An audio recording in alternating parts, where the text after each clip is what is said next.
Bismillahirrahmanirrahim. Assalamualaikum warahmatullahi wabarakatuh. Ya, teman-teman, pada kesempatan kali ini kita akan belajar tentang manajemen sumber daya manusia dengan materi yang berjudul Perencanaan SDM atau sumber daya manusia. Nah, apa sih perencanaan sumber daya manusia itu? Perencanaan sumber daya manusia adalah proses sistematik untuk meramalkan kebutuhan pegawai, demand, dan ketersediaan atau supply pada masa yang akan datang, baik jumlah maupun jenisnya, sehingga Departemen SDM dapat merencanakan rekrutmen, seleksi, pelatihan, dan aktivitas yang lain dengan baik. Nah, tujuan perencanaan SDM ini yaitu yang pertama, memperbaiki pemanfaatan sumber daya manusia. Yang kedua, menyesuaikan aktivitas sumber daya manusia dan kebutuhan di masa depan yang efisien. Yang ketiga, meningkatkan efisiensi dalam menarik pegawai baru. Selanjutnya, melengkapi informasi sumber daya manusia yang dapat membantu kegiatan SDM dan unit informasi lain. Langkah-langkah perencanaan SDM. Analisis faktor-faktor penyebab perubahan kebutuhan SDM. Terus yang kedua ada peramalan kebutuhan SDM. Yang ketiga ada penentuan kebutuhan SDM di masa yang akan datang. Selanjutnya analisis ketersediaan supply SDM dan kemampuan perusahaan. Yang kelima ada penentuan dan implementasi program. Oke, lalu ada peramalan kebutuhan. Peramalan kebutuhan yaitu aktivitas penentuan jumlah, keterampilan, dan lokasi karyawan yang akan dibutuhkan organisasi di masa mendatang dalam rangka mencapai tujuan-tujuannya. Peramalan tersebut mencerminkan berbagai faktor seperti perencanaan produksi dan perubahan produktivitas. Peramalan kebutuhan akan menentukan besarnya permintaan akan SDM. Nah, lalu kita akan belajar 3 penyebab permintaan sumber daya manusia. Yang pertama ada faktor eksternal, faktor organisasional, yang ketiga ada faktor angkatan kerja. Oke, yang pertama ada faktor eksternal. Nah, faktor eksternal di sini yang pertama yaitu ekonomi. Nah, ekonomi itu berhubungan dengan kebutuhan ekonomi dari masing-masing pihak. Yang pertama ada pihak perusahaan. Pihak perusahaan itu kan pasti pengen ekonomi perusahaannya tuh naik, makanya perusahaan membutuhkan sumber daya manusia yang mempunyai potensi. Lalu dari segi pihak dari calon sumber tenaga kerja, nah mereka kan juga membutuhkan sesuatu untuk menunjang ekonomi mereka. Nah, jadi seperti itu.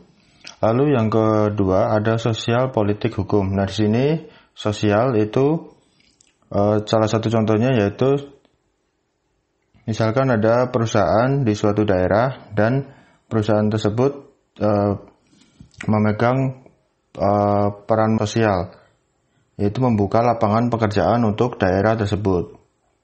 Lalu yang ketiga ada teknologi. Nah, di sini teknologi yang dimaksud yaitu perusahaan membutuhkan orang yang ahli di bidang teknologi tertentu.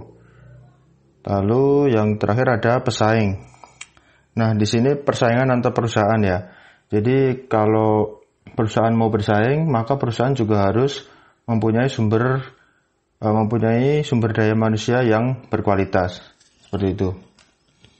Lalu yang kedua ada faktor organisasional. Nah, di sini yang pertama ada rencana strategik. Rencana strategik perusahaan yaitu perusahaan mempunyai strategi masing-masing terkait dengan sumber daya manusia yang dimiliki.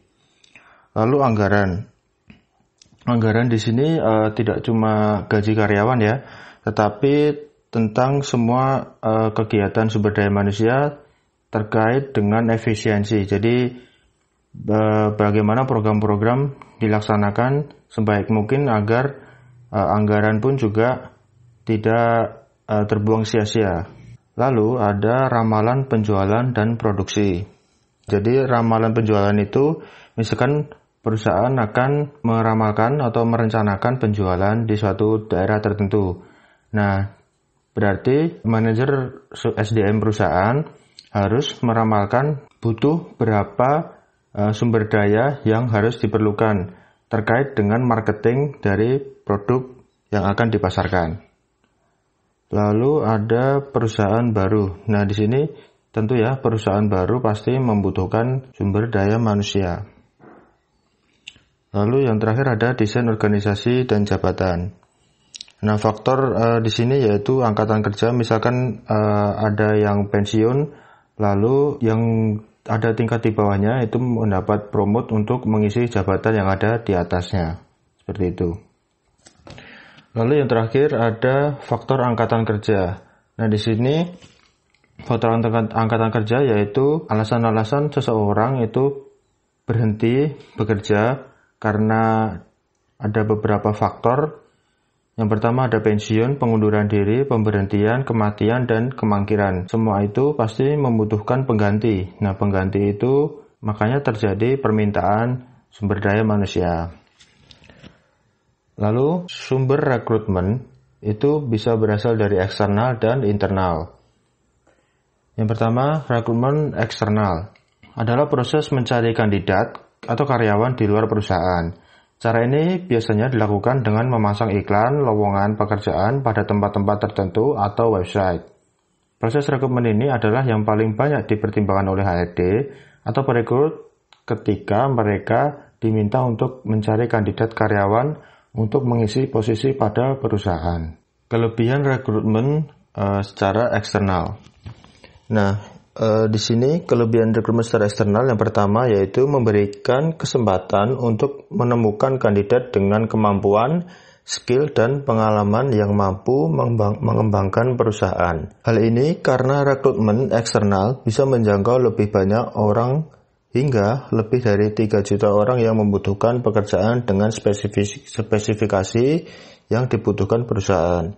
Lalu yang kedua, dengan jangkauan yang lebih luas, rekrutmen eksternal mendatangkan orang dengan kelompok usia dan latar belakang pendidikan yang berbeda. Rekrutmen eksternal juga bisa mendatangkan orang yang berasal dari kompetitor, sehingga perusahaan bisa menggunakan karyawan untuk membuat perkembangan bisnis atau inovasi yang berbeda dari kompetitor. Lalu, lebih banyak orang dari luar yang bekerja untuk perusahaan bisa memberikan suntikan ide baru dan juga semangat yang baru. Nah, adapun kelemahan dari rekrutmen secara eksternal yaitu melakukan rekrutmen secara eksternal membutuhkan biaya yang tidak sedikit. Tidak jarang Anda harus menyewa tim marketing untuk membantu memasarkan iklan rekrutmen sehingga bisa menemukan kandidat yang tepat. Lalu, selain dari biaya, rekrutmen eksternal juga membutuhkan waktu yang lebih lama dari proses rekrutmennya. Hal ini termasuk dalam screening lamaran, melakukan serangkaian tes dan wawancara sebelum memilih kandidat yang dirasa sesuai. Lalu, meskipun sudah mendapatkan kandidat yang sesuai, kandidat tetap membutuhkan waktu untuk bisa beradaptasi dengan suasana perusahaan sebelum akhirnya bisa bekerja dengan baik. Nah, itu tadi kelebihan dan kelemahan rekrutmen secara eksternal. Selanjutnya, rekrutmen yang berasal dari internal perusahaan.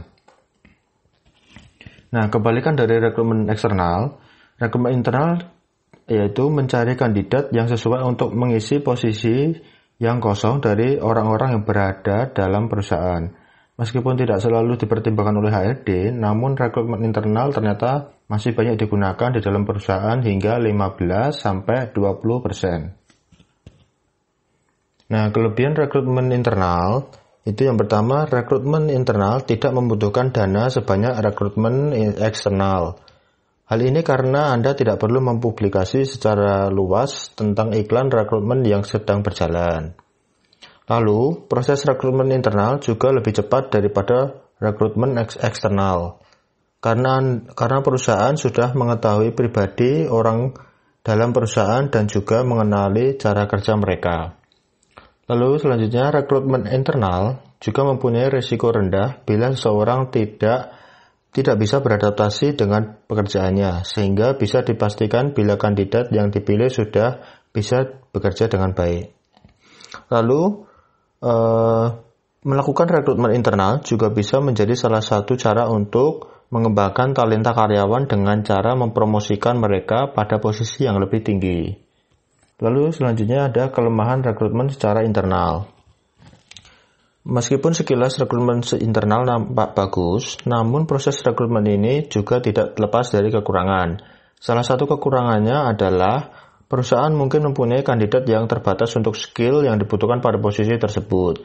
Misalnya dalam perusahaan ada 10 orang staf, sehingga sangat mungkin bila tidak ada satupun mereka yang bisa mengisi posisi kosong. Selain itu, karyawan lama juga mungkin tidak membawa perubahan apapun terhadap perusahaan dan hanya bekerja seperti biasanya. Hal ini karena kurangnya perbedaan dalam perusahaan sehingga tidak ada ide baru yang muncul untuk memberikan perubahan positif pada perusahaan. Nah, itu tadi kelebihan dan kelemahan rekrutmen secara internal. Nah, mungkin itu ya materi dari perencanaan sumber daya manusia. Selanjutnya ada tugas penyelesaian kasus. Nah, di sini teman-teman diminta untuk menyelesaikan kasus yang ada di buku teori praktikum manajemen 2 halaman 15. Nah, di sini ada kasus ya, kasus mempersiapkan manajemen SDM pada perubahan bentuk organisasi puskesmas. Nah, di sini teman-teman bisa baca dan dipahami kasusnya seperti apa. Lalu ada pertanyaan yang diajukan di dalam buku. Silakan teman-teman mengerjakan dan dikirimkan jawabannya melalui Open Learning. Itu tadi sekian dari saya, pemaparan materi berkaitan dengan perencanaan SDM dan juga tugas penyelesaian kasus. Sekian, terima kasih. Wassalamualaikum warahmatullahi wabarakatuh.